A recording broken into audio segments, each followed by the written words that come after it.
Hi, this is One Designs. Sa video na ito, papakita namin sa inyo ang isang single story with 2 bedrooms house design. Ginawa namin ang video na ito para bigyan kayo ng idea kung magkano nga ba ang pwede ninyong magastos sa pagpapagawa ng ganitong klaseng design. Please watch the whole video kung saan i-discuss natin yung magagastos mo sa bawat parte ng pagpapagawa ng bahay, mula sa pundasyon at hanggang sa iba pang finishes nito.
Sa plan view na to, makikita natin yung sukat ng bawat kwarto sa loob ng bahay na merong area na around 42 square meters.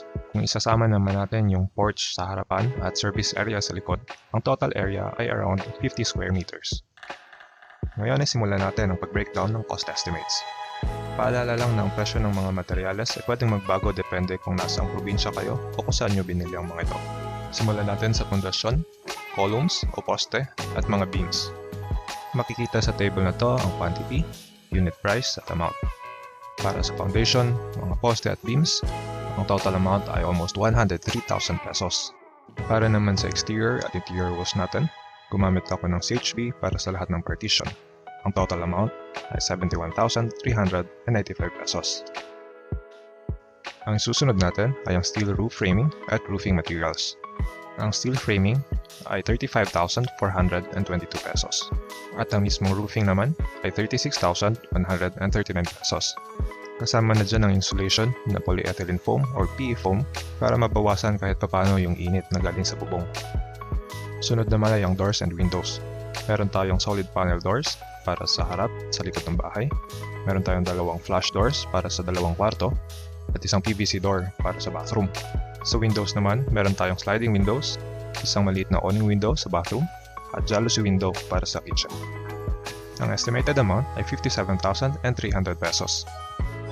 Sunod naman natin ay ang plumbing estimates na nakabase sa mga layout na makikita sa inyong screen, ang sanitary layouts at ang waterline layout. Ang total ng plumbing material estimates ay 49,602 pesos. Kasama na rin yung fixtures gaya ng toilet, shower, lavatory, pati na rin yung kitchen sink at faucet. Ang Ang septic tank naman na nakabase sa mga planong ito ay 14,219 pesos. Sa electrical naman, makikita sa inyong screen ang lighting layout at convenience outlet layout na pinagbasehan natin sa ating estimates. Ang total ng electrical material estimate ay 46,490 pesos.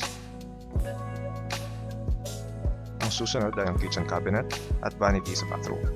Yung countertop nga pala ng kitchen natin at saka vanity ay granite tiles lang na 600 by 600 mm. Pwede rin naman kayong gumamit ng granite slab para sa mas eleganteng finish. May kamahalan nga lang kung ikukumpara natin sa granite tiles. Ang total material cost ay 33,030 pesos. Ang susunod ay ang exterior at interior ceiling na ginamitan natin ng fiber cement board in steel framing at may kapal na 4.5 mm. Ang material cost ay 25,441 pesos. Sa tiles naman, meron tayong glossy tiles para sa living, dining, kitchen, sa bedroom, at saka sa passage. Non-skid tile naman para sa porch at bathroom floor. Ito yung tiles na magaspang o textured para may iwasang madulas kapag basa ng tubig. Sa shower wall tiles naman ay glossy tiles din para madaling linisin. At sa kitchen countertop naman at splashback ay granite tiles. Ang estimated material cost para sa tiles ay 31,452 pesos. Para sa huling part, ang paint materials. Gumamit tayo ng elastomeric paint para sa exterior walls, semi-gloss latex para sa interior, at flat latex naman para sa ceiling paint. Ang paint material estimate ay 41,232 pesos. Ngayon ay pwede na natin summarize ang material estimates. Ang total estimated material cost ay 545,203 pesos. Ngayon naman, base sa ating estimated material cost, i-multiply natin ng 10% or 0.1 para makuha ang budget natin sa permits and licenses, which is 54,520 pesos and 30 cents. Ito yung budget mo para sa building permit, professional fees, pati na rin yung pagpapakabit ng kuryente at tubig.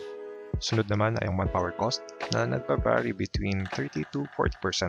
Para sa estimate na ito, consider natin na 40% ang manpower cost, which amounts to 218,081 pesos and 20 cents. Sunod naman natin ay ang contractor's fee. Ang gagawin natin dito ay ito-total natin ang material cost at ang manpower cost. Pagkatapos ay i-multiply natin ito sa 15% or 0.15. Ang contractor's fee ay 114,492 pesos and 63 cents. At ang huli naman ay ang overhead and contingency na 10% din ng material cost, which is 54,520 pesos and 30 cents. Ito yung budget para sa iba pang mga bayarin during construction, gaya ng bill sa kuryente at tubig, delivery fees at iba pang unforeseen expenses. Ang total estimated budget sa pagpapagawa ng bahay na ito ay 986,817 pesos and 43 cents. Now that is almost 1 million pesos para sa isang 50 square meter bungalow house. Reminder lang, nag-guide lang ito para sa pagbabudget ninyo. Pwedeng magkaiba tayo ng materyales depende kasi yan sa location. Pwede nyong ilista yung mga materyales na present namin dito at ibigay ito sa mga hardware para humingi ng quotation. Yun lamang po at we hope na nakatulong ang video na ito para sa pagpaplano ninyo at pagbabudget sa inyong future dream house. Please leave a comment below kung meron kayong mga questions, suggestions, or even corrections para mas ma-improve pa namin yung mga susunod na video. Maraming salamat po and please subscribe, like, and share this video.